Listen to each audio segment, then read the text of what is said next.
turabaramutsa kandi mu izina rya Yesu Kristo umucunguzi wacu.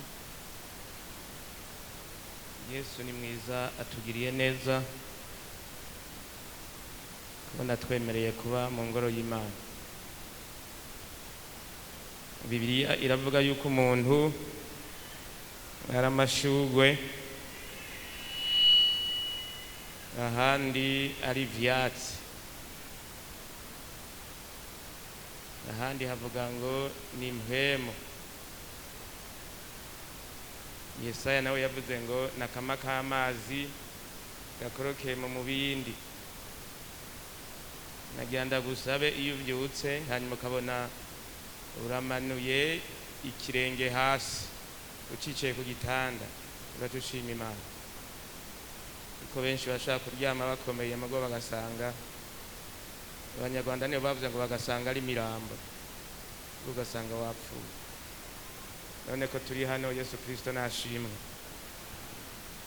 Turashimiye cyane ku ikaze mwaduhaye, ikaze y'imvamutima kuva ku munsi wa 4 gushika uyu munsi. Ku batari hano bagumye baduha ikaze ishushe, ikaze itagiramwo uburyarya. Uwo mugaye mwese Yesu Kristo abahezagire. Iyo umuntu akwakiriye neza urabibona, iyo akwakiriye nabi urabibona mugabo ukihorera. Uko nuko abarundi tumeze. Rero mwagize neza. Rero iyo nazananye mu gikungu barantumanye ntasho, nimuzakire mu izina rya Yesu Kristo.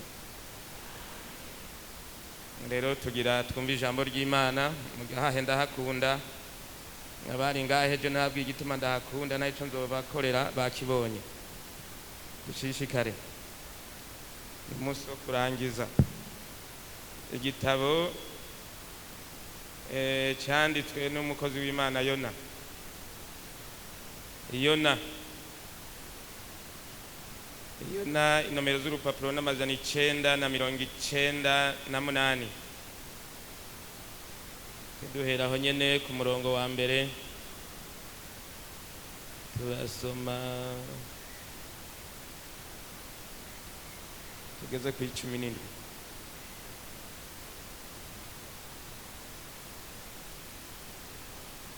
Igitabo ca Yona, duhere ku murongo wa mbere tugeze ku 17. Ijambo ry'Uhoraho ryaje kuri Yona mwene Amitayi, riramubwira riti va hasi uje Ninewe, cya gisagara kinini, ukiburire uko ivyaha vy'abaho vyarundanye bigashika imbere yanje. Ariko Yona ava hasi ngo ahungire Uhoraho i Tarushishi, ave mu nyonga ziwe. Amanuka i Yopa, abona ubwato buja i Tarushishi, atanga ikibuguro atambukira muri bwo ngo ajane n'abagiye i Tarushishi, ave mu nyonga z'Uhoraho. Maze Uhoraho asuka umuyaga ukomeye mu kiyaga, haba igihuhuta c'inkomezi mu kiyaga, ubwato bushaka kumeneka. Abasoza baratinya, umuntu wese yambaza Imana yiwe. Baterera mu kiyaga ibintu vyari mu bwato ngo baburemurure. Ariko Yona we yari yamanutse mu gafuruka ko mu bwato gahera epfo, yigaramiye yisinziriye. Nuko umukuru w'ubwato aja ahari, aramubaza ati wabaye utega wagikazatiro we, vyuka wambaze Imana yawe. kumbure Imana yodusubiza ku mutima ntidupfe. Bose baravuga bati nimuze dupfinde tumenye utumye duterwa ibi byago uwo ari we. Nuko barapfinda, ubupfindo bwerekana Yona. Baca baramubaza batenda utubarire utumye duterwa ibi byago, ukora igikorwa ki, uruwa hehe, uruwo mu kihe gihugu, uri ubwoko ki? Arabishura ati ndi umuheburayo nubaha Uhoraho, Imana nyene ijuru yaremye ikiyaga n'umusozi. Maze abo bantu bafatwa n'ubwoba bwinshi, baramubaza bati ico ukoze ibi ni biki? Nuko abo bantu bari bamenye ko ahunze Uhoraho kuko yari yabibabwiye. Baramubaza bati tukugire dute ngo ikiyaga kitureke kibe agahwekere, kuko ikiyaga ciyongeranya gusuriranya?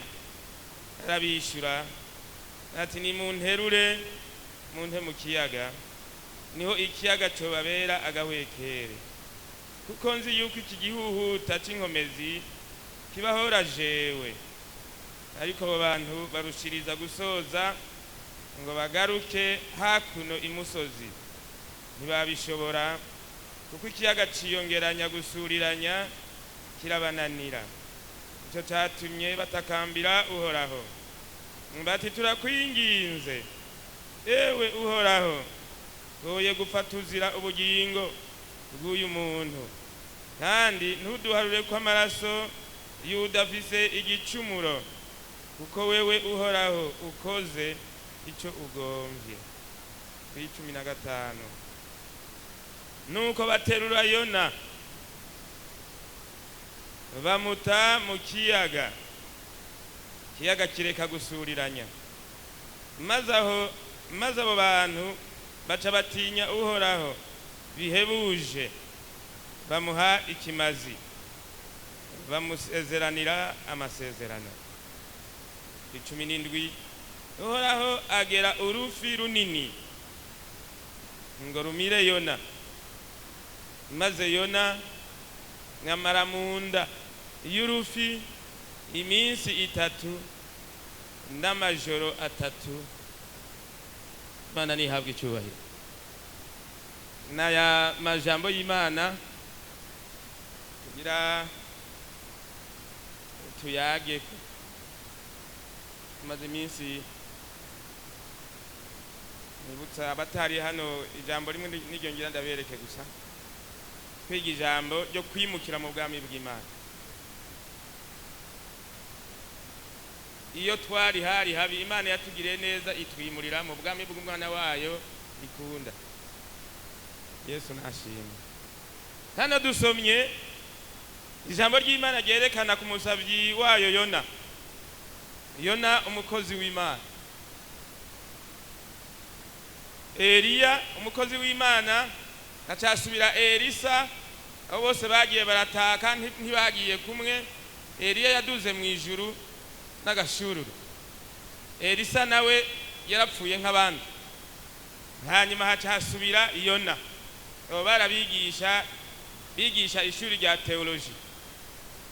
Biboneka ko Yona yari umukozi w'Imana, kandi Yona yarakunda Imana. Iyo ukoreye Imana utayikunda ni uri kurihenda.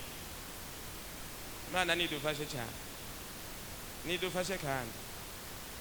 Hanyuma rero Yona ariko arakorera Imana, yakorera Imana afise ibibazo, ibyo bibazo akabigendana. Bagomba twibukanye iyo turiko turakorera Imana, Bibiliya ivuga ngo ntugashire igitsitaza imbere ya mugenzi wawe. Abantu bavuga ngo Yona cari kigaba, ubizi gute?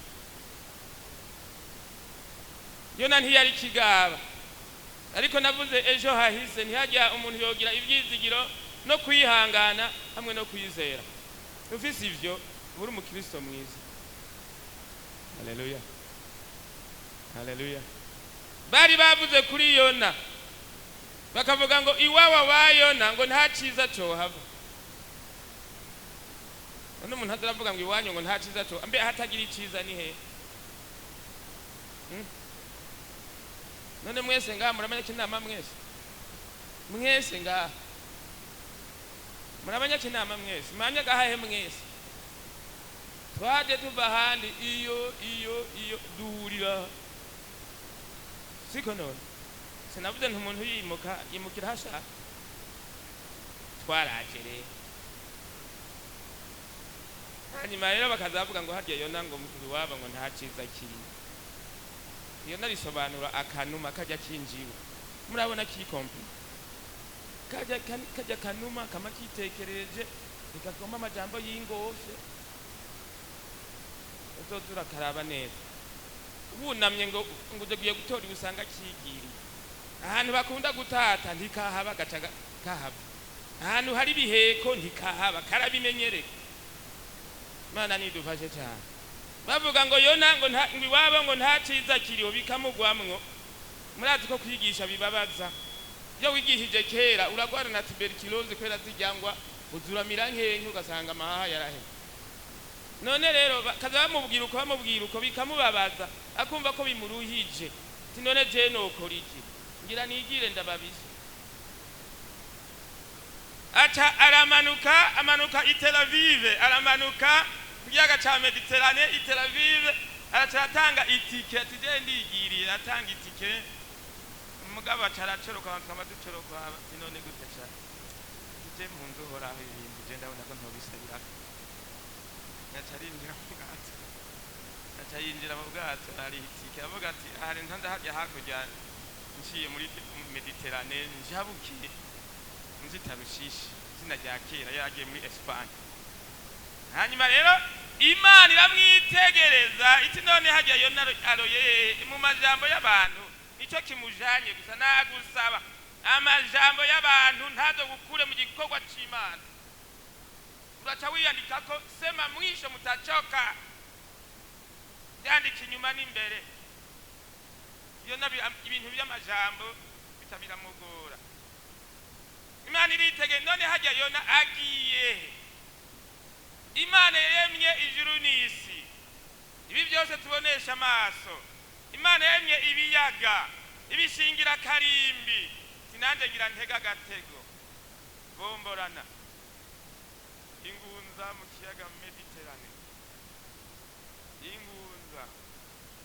Ingunza iraremvya abo bantu baterura itunga ryabo basuka mu kiyaga barati vyabo. None ko ibintu biheze tugire gute? Koresha ubufindo mucomye gituma iki kiyaga kibaye ukoresha ubufindo. Yona nawe yamanutse avuga ati kubaho no gupfa nico kimwe. Aravuga ati j'accepte la mort, au moins la mort. Mumfuruka z'ubwato acagenda arigaramira arisinzirira arahirira ntaco yibaza avuga ati gupfuye ntaki nakare barambutse. Abantu rero mukunda kuvuga muze murakata buto dohava mugira ibibazo yivuga ngo ntugashirigitse yitaza imbere ya mugenza. Yona rero ubufindo buca buramufata. Yona baca baramushikira bati ubufindo ni wewe tubwire. Kandi abantu barabaza cyane ntivyari byoroshe. Uva hehe? Uruwe mu kihe gihugu? Urubwoko ki? Tubwire. Jewe ndi muheburayo kandi nubaha Imana. Kandi hagere umuheburayo umuntu yubahwa cyane umwisirayeli. Bahinda agashizi bati karabaye. Uyu muntu yubaha Imana n'umuheburayo. Yona ya ahubwo dusoze cyane. Gerageza gusoza wa. Barasoza biranka. Birusiza gusuriranya. Baca barabaza Yona. Bamubaza iri jambo. Baramubaza bati tukugire dute ngo ikiyaga kitureke kibe agahwekere kuko ikiyaga ciyongeranya gusuriranya. Arabishura ati ni munterure munte mu kiyaga. Terura munterure.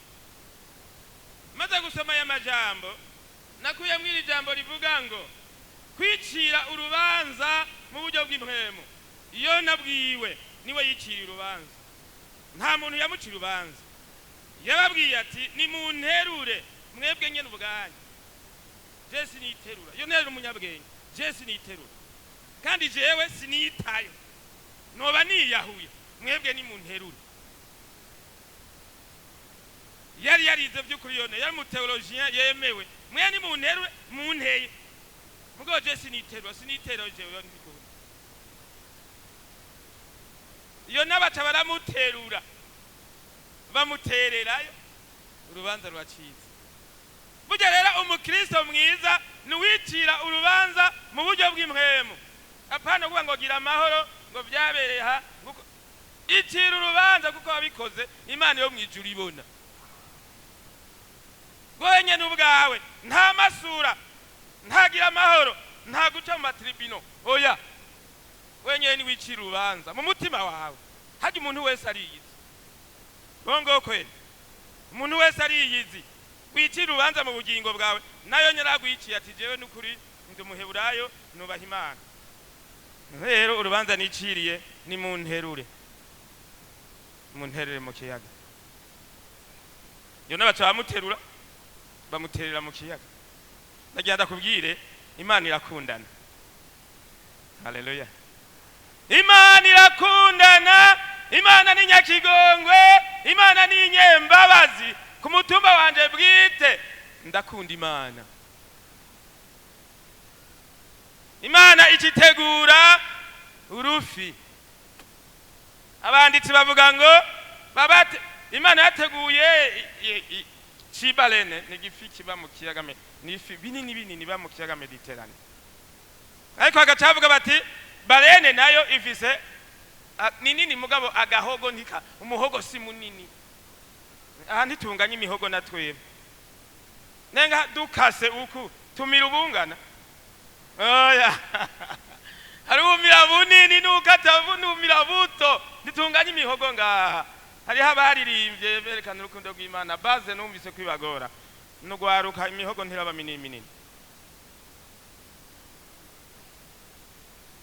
Yesu nashimwe. Yesu nashimwe kandi.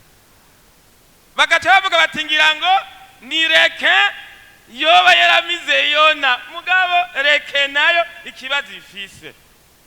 Ifise amenyo umenga n'umusumiye namenyo rapanze. Umbifasha kabagahise. Mugabo kavuga ati none ko reke ariyo yagutse niyo yamize Yona. Yona yari umugabo. Rero yinjiye. Umviza muri za mbabazi z'Imana yinjiye. Yareke ntiyamuhekenye. Yarinjiye nkuko mwinjiye aha mu rusengero. Acarinjira. Urasoma iki gice cya kabiri uyo nagene Yona yasenga avuga. Yona yinjiye nta kindi yakoze. Imana yaramuzigamye, Imana imugirira neza, Imana iribuka ibikorwa Yona yakoze. Haleluya. Imana yibuka ibikorwa Yona yakoze. Nagenda kubwira ibikorwa dukora imbere y'Imana ntibyibagiranwa. Abantu bagombe bavyibagire mugabo iyo mwijuru dushaka kuvyibagira. Na Hezekiya yavuze ngo Mana ibuka ibikorwa nakoze. Yibutse Imana naho yari isanzwe bizi. Namwe muraza muri ibutse Imana. Haleluya. Abarimbye mukaza muri ibutse Imana. Abazejwe ano ma instrument bakibutse Imana. Korale ya mbere mukaza muri ibutse Imana. Kizandirimbo hano musi mwarimbye neza mugose ndabateye Satani. Nubavugije base neza. Nubavugije solo bien. Muraza muri ibutse Imana ibikorwa mukora naho isanzwe ibizi. Yesu nahabwe icyubahiro. Imana iribuka ibikorwa Yona yakoze. ikimubika muri iyo nda y'urwo rufi. Urwo rufi ruhinduka urusengero. Yona asengerayo asabira imbabazi z'Imana ati Imana ungirira imbabazi.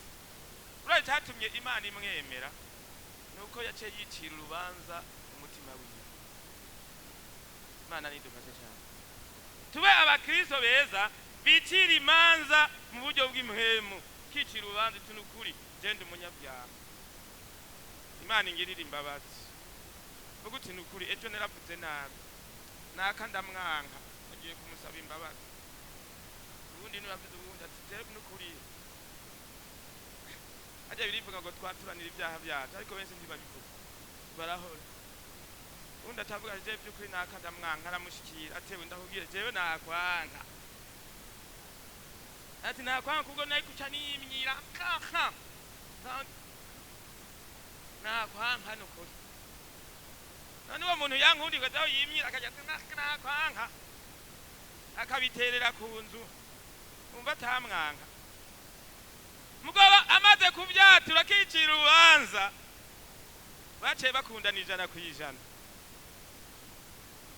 Imana nidufashe cyane. Imana nitugirire neza.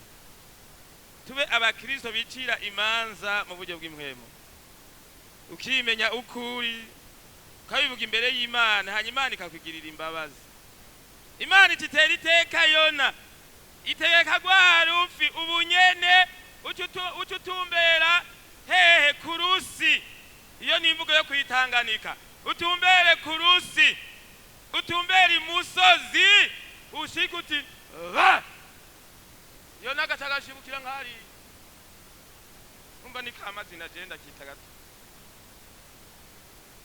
Rewa mugabo tuva hasi ugenda uraburira abantu usemerere muri kino kiyaga kinini ni newe uvuga ubihane. Kandi ijambo yavuze ryari riremereye cyane. Yaragize iminsi asenga, yari yaraciye bugufi, yari yabonye Imana ukundi gushasha. Amajambo yavuga yajanye inkomezi. Abanyagihugu bose barihana numamwe ajamwo ateka abantu kwisiga iminyota kwambara amagunira acabwira inka intama ibintu byose ntibirye. Kandi byaremeye n'imbwa ntipi murazi n'umunoho wayo n'ingurube byose iminsi 3 bitatu kugira ngo turabe ko Imana yodutabara. Kandi Imana yarabatabaye. Haleluya haleluya. Rero byaba byiza umuntu wese ugomba kuja mwijuru. Habarimbye ngo tuzoruhukira mwijuru. Tugomba kuruhukira mwijuru. Tugira imitima yicira urubanza mu buryo bw'impemu. Nambo ugomba gushika mwijuru. Ugira umutima wicira urubanza mu buryo bw'impemu. Nambo utagomba kuba umunyedini. Oya. Ukwiye kuba ishengero ry'Imana mugabo wicira urubanza mu bugingo bwawe atamuntu agutumye urutoki. Soma ijambo ry'Imana mu gitabo cya Zaburi.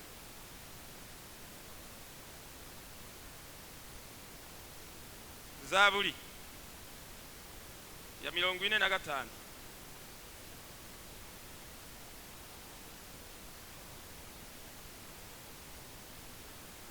Duhere ku murongo wa 10.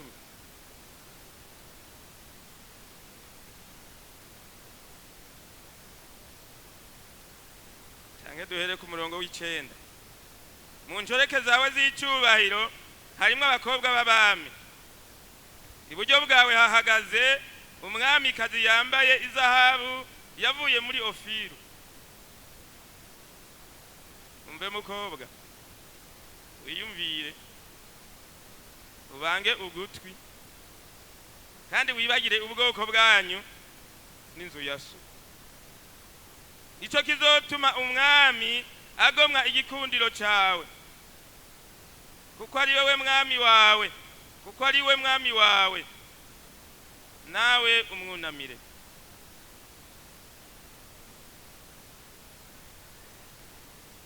Icumi na kabiri. Kandi umukobwa wo muri Tiro azozana ingorore kandi abatunzi bo mu bantu bazogusaba ngo batonere. Icumi na gatatu. Umukobwa w'umwami ari kare afise ubwiza bwinshi impuzu ziwe zisishijwe inyuzi z'izahabu. Imana nidufashe cyane. N'aya majambo y'Imana uwamaze kwicira urubanza rwo mu buryo bw'imhemu hari uko yifata ubwa mbere yimenya uwo ari we, uko akora gute. Banza wibagire ubwoko bwanyu n'inzu ya so, byose ubyibagire. Ko Imana yabwira Aburahamu, vaha ujaho nzokwereka, uve mu nzu ya so, uve mu bwoko bwanyu. Twebwe turi ubwoko bw'Imana. Bivuga ngo abamwakiriye bose yabahaye ububasha bwo gucika abana b'Imana. Twebwe turabo kwa Yesu Kristo. Haleluya, haleluya. Turabo kwa Kristo, nitukija mu ubwoko bwacu nabo mwijuru. Turi mwisi mugabo tutarabisi, iwacu ni mwijuru. Mana nihabwe icyubahiro. Rero wifate nk'abo mwijuru.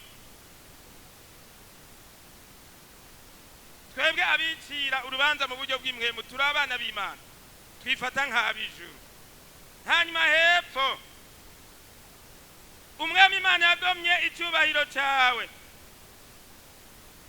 kuko ari we mwami wiwe, nawe umwunamire. Imana igomba ko tuyisenga, tukayipfukamira, tukayiririmbira, tukayikomera amashi. Kandi mwamaze kubikora, mwayiririmbiye, muyikomera amashi, murayitambira. Siko mwabigendeje none. Kandi byanezereye cyane, tunezerwa kumwe abantu. Bayiririmbiye, bayikomera amashi, hanyuma baca barayitambira. Niko byagenze. Nandi nagumye ndabashinga ijisho. Batambye mugabo batamba gipantekote nyene, ariko mwakanyutse. Bagatambye kandi bakomeye amashi. Yesu ahezagira, mwagize neza. Rero iki Imana igomba rero kuri twebwe abamaze kwicira imanza mu buryo bw'imhemu, turabakobwa b'umwami, kandi abantu bose bazotwunamira. Ariko iki Imana idusaba ku 13 niho ngeze. Umukobwa w'umwami ari kare, afise ubwiza bwinshi, impuzu ziwe zishijwe inyuzi z'izahabu. Uyo mukobwa twebwe turi umugeni. Yesu nashimwe. Dutegerezwa kuguma ikare. Iyo mvuga ikare, urunganwe rw'ubu ntibanyumva. Umunabwe ntimbega ikare ni hehe, acambwira rya kare iraho ku muryango. Ati ikare nikije bahindira yuko. Oya, ni mu mpete, ni haruguru. Yesu nashimwe. Ntitwivanga n'ababandi, twebwe turabikare. Haleluya. Kare baravuga mwemwe abikare, undi sa yonyene ukumva hariko hari ikintu ivanze, iriko ya ikwega. Uwaramukije sa nuwikare, ntapfu kwavuze, avuga amajambo yubaka, yitaba amajambo arunze umunyu. Siwamva yemwe abikare ngwinjira ngo turakumva. Tuvuga ahantu ntaco ndahanoba. Mugumenye ko turabikare, tuguma haruguru, ntitwivanga n'abisi. Bira mugenzi wawe uti gumikare. Yesu nashimwe. Tugumikare, twebwe abana b'umwami, twebwe abiciriye urubanza rwo mu buryo bw'imhemu, ntidusa n'abandi. Tugumikare, ntitwivanga n'abisi. Ndabona umwana byananiye kugumikare, ni wa mwana w'icangazi. None kwa se hari hakenyiki, mugabo aritegereza, abona ibindi bihungu biriko biraceza umuziki. Ati ganda ngoma, ati bariko yatamba ndombolo ya solo. Nanje papa anyicishije ivyageze. papa none tugabure je nigi ibi vyagezwe byabe byandambi ubise amategeko ahambaye hari abavyeyi batekereza by'ukuri acavuga ati tora ugende n'akazi kawe neko wikuye kare waronka akanyama kokeje murazi yuriya akanyama kokeje ugashirako nako tout va bien tuturu akabekeza yikuraho hantu arayikura agenda kwangara bwa bufaranga yajanye bawumurirako kubera iki yikuye kare yangaye aja mu buboregwe aja mu busambanyi aja mu bindi byaha byose agomba mugabo yamahera carahera hariya yagiye hariya abagenzi nta mukunzi yariyo naho umugenzi nibiherengende ko niko abagenzi bameze uri umugenzi wanje dese ndagucira ku mutima mbanzi biheze kuzocunyanga hanyuma rero ariyumvira avuga ati none ko biheze nzige nsangira n'ingurube nkagibishishwa namenyereye akaomolete namenyereye agafiriti namenyereye agafromage aha hazoshoboka azoni inzara zimeze nk'iz'i nkoko ndabona ibutura inyuma sana bapfa bashi jewe ndagiye ndasubiye kwa data ndamubwire nti ncumye ku maso yawe sikwiye no kwitwa umwana fumungira umucangero wawe nkiri muri Sunday school batuzanira ibishusho by'abanyamerika bimeze neza uwo mu gucapa umuntu bagira ngo barahita ko uwo muntu yabicapa yamwambika costume nziza yirabura ukona ko ari umuvyeyi by'ukuri ahagaze neza none uyu mwana yikuye hampande y'umuvyeyi yari ameze kumva ko bayesho nuko uyu mwana yakwiye gukubitwa agatota mugaba kubera imbabazi z'Imana se akimubonye akiri kure ntibona baje bana banje babi ndazi ngene batambuka bose ndazi alure yabo ariko baragenda umwe wese ndazi ngene atambuka no kunkomoko mu ndahazi kubera iki n'umwana wanje aritegereza nazabona nguri yaraje urushatsi yewe kaje ya atujya ninaka mwana wanje yaragese agizuku menga ninzara zigisiga none kupongere iva hehe kugira ngo tuzice zijya nzara umva kumagu yowe Yesu we mwana wanje yaragese ngo asuke imbere yiwe ati data sikwiye kwitwa umwana wawe ngire umucangero wawe atoya siwe hariho imbabazi z'Imana haleluya hariho imbabazi z'Imana ndakugiriye imbabazi utavuze ibyo wakoze ni satani yaguhenze bati bagira umunsi mukuru umviriza inanga yo nka ya solo y'ababandi baze nka ya yindi muhungu mukuru ngo azati ivyo nibiki rivuga ngo aho ibintu biri abaryi baragwira urumva abantu bariho hanze arabaza ati ivyo numva mu nzu kwa papa nibiki yatereka kuvuga wa mutipe yaje ate yaje ibintu bya data yatwaye none yagarutse aje kongera kurya arababaraga yemwe arababara dehe bati ubabara utababara na yashuri nuze ni wari karayikenda nambu babara kandi arayihekenye ujya muhungu abandi arayirya nyene ne ntiyari karya ivyase se ntiye yamugiriye imbabazi erega natwebwe ibyo biradushikira iyo umuntu yataramuwe kadima y'ishengero hari hababaza ubwo baramwakira batejo niho bamwakira baravuze ngo ishengero muvyeyi turavuze ngo hego baca Yesu ashimwe kakata gaciriye ubundi baramutaramuye ubundi atavuga ngo koma uboni nta byimwe yarafise ya umuntu wigishishwa gusa kibiribiri gusa uranezerwa n'agapfa Mani tugirira imbabazi cyane emwe ingoma zirahamiriza abantu baratamba saritegereza aca mwambika impuzu nziza ibirato byiza amwambika ni pete ati tugiraniye ayandi masezerano mashasha nuje mu bana Yesu Kristo nahabwe cyubahiro emwe ba Kristo abikare gumikare nawe byagoye imbazi z'Imana ziracariho wongera wicire urubanza mu buryo bw'imhemu mu kanya uhava upfukama imana ikugirira imbabazi. Abidoga bidoge, urumva na kera niko vyamye. Imana nidufashe cyane. Turaba mu cete ca mbere Paulo yandikiye abikorino. Cete ca mbere Paulo yandikiye abikorino 11 umurongo wa 31 hariho ijambo ndonderaho.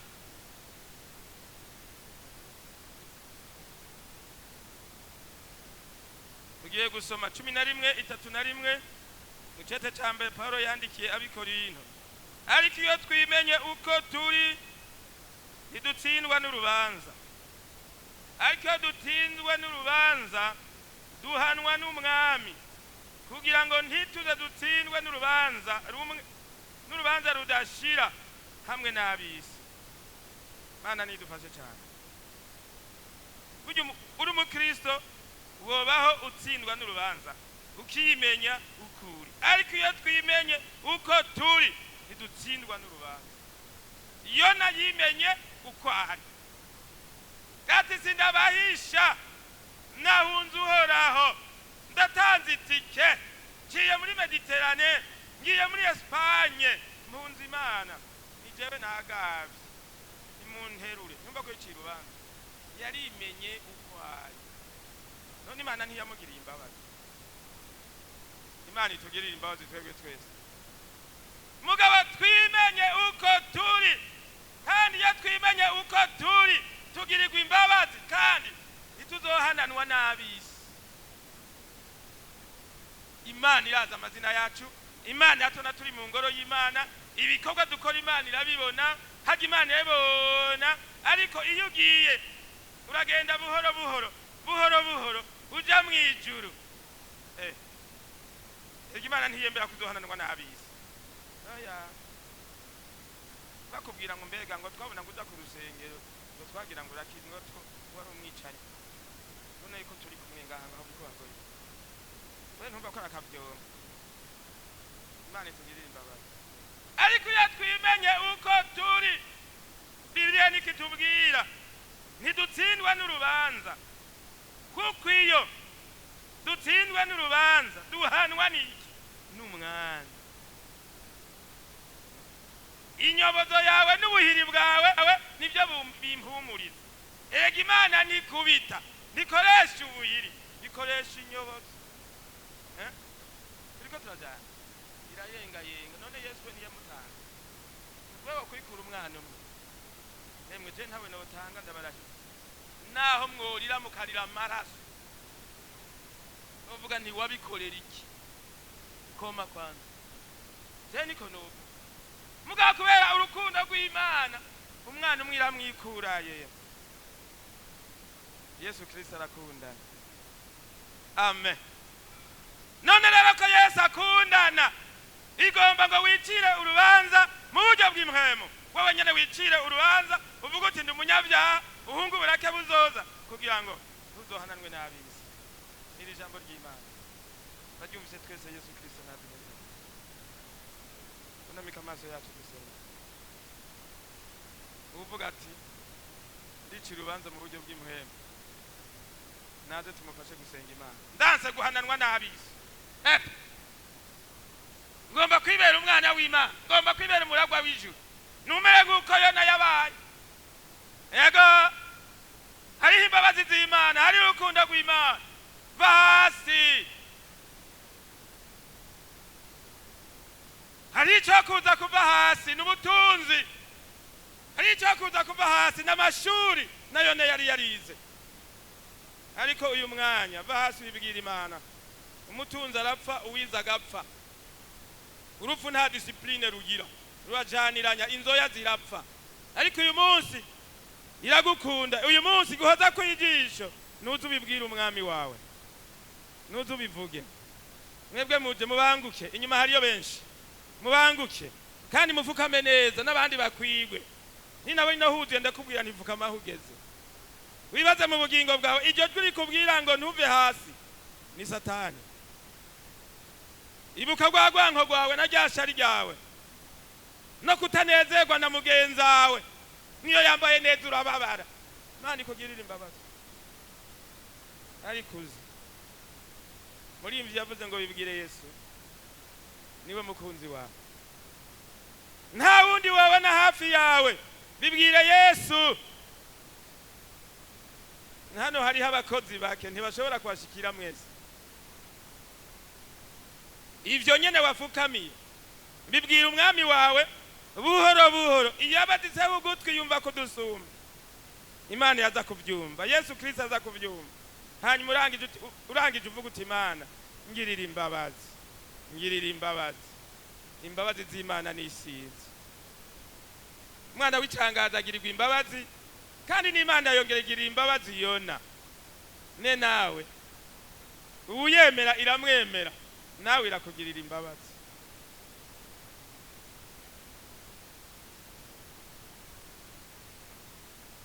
Tugira dusabe paseri wa hano azasenga Imana.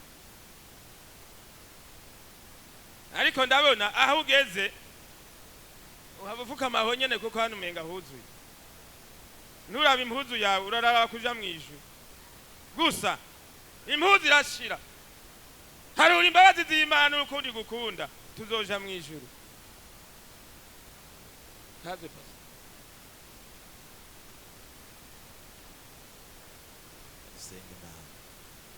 Mana data wa twese uri mwijuru, mwizina ryera rya Yesu Kristo turagushimiye kuri umugira neza. Imbabazi zawe zamaho ibihe bidashira. Yona wari umuzi, wari uziva hasi ryiwe n'iyicara ryiwe, kandi hariho n'inzira wari wamuteguriye. Ndagushimiye ko iyo twimenye uko turi tudatsindanwa n'abisi, kandi niduhananwe nabo. Muri kino gitondo rero ubutumwa bwiza buravuzwe, umuntu wese aribukijwe. Dawidi yaravuze ngo ijambo ryawe Mana ni itara rimurikira ubugingo bwanjye. None iri tara riratse riramuritse muri iyi mitima, umuntu wese aribonye uko ameze. Mu izina rya Yesu Kristo utsinzwe, ndagushimiye ko abantu batsinzwe ukicaye ku ntebe y'imbabazi. Dutsinzwe ukicaye ku ntebe y'imbabazi. Imbabazi zawe zishikira umuntu wese, ariko ufite ikibazo nuzatsindwa n'urubanza wamaze kuva ku ntebe y'imbabazi, wicaye ku ntebe y'imanza. Wa munsi bizaba byagoranye. None ndasenze mu izina rya Yesu, aba bantu bapfukamye, uyu muntu wese witahuye, uyu muntu wese muhemu yemeje agapfukama akatura ibyaha byiwe, numugirira imbabazi, kuko warabyemeye ko abo tuzahari ibyaha bazabiharirwa, abo tuzabirekera bazabigumana. Icyo tuzaboha mu isi no mu ijuru kizabohwa, ikibohowe mu isi no mu ijuru kikabohoka. Aba bantu turababohoje, abantu tubasabiye imbabazi mu izina rya Yesu Kristo. Amaraso acucagirwa avuga ibyiza kurusha yabere n'ababera imyambaro. Yewe wa maraso we, yewe wa buntu we, buntu bwasutswe rimwe Igorogota, nubone ku muntu wese witahuye. Abapfukamye bagirira imbabazi ibyo bagendeyemo, ibyo bavuze, amajambo y'ibiragurago batunumukanye. Mu izina rya Yesu ibyabananiye n'ibyabagoye, ubuntu bw'Imana bubifute, baboneka imbere y'Imana bemewe n'Imana kubw'amaraso ya Yesu. Umuririmbyi yaririmbye neza ngo uhoraho umucamanza. Haleluya. Iyo mbonye kwa maraso ntancira urubanza rubi, anyita umugororotsi. None aba bantu bapfukamye ko baciye bugufi nk'ikimenyetso cyo gutsindwa bagapfukama, amaraso acucagirwa. Amaraso ya Yesu Kristo nababeko, maze uyu munsi bava imbere y'Imana bemewe kandi batsindanishirijwe, bagende baririmba. Nimo ndabona abagabo babiri bagiye gusenga, umufarisayo n'umutoza kori. Umufarisayo ngo arahagarara arema, aravuga ngo ngiye simeze nk'ababandi, ngewe siniba sindoga sinsambana, aravuga ngo ngiye ukomeze ntanga ibigira 10 ndagororotse. Ngo ariyemera ahagarara, ariko umutoza kori ngo arunama. Haleluya. Ngo arunama, ntiyahangara no kureba, ngo arangamize mu ijuru.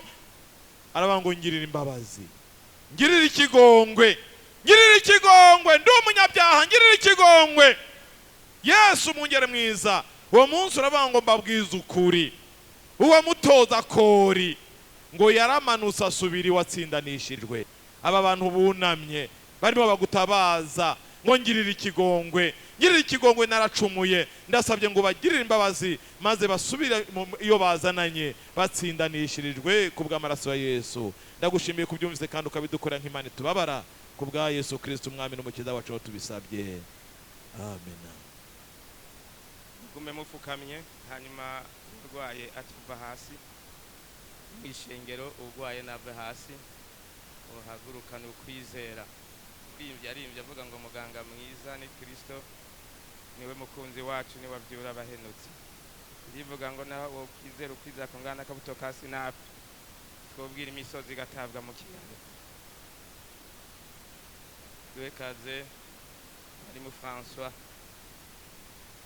naze asenga Imana. Kaze usenga Imana mwarimu François, usengere abagwayi n'abandi bafite indi mitwaro.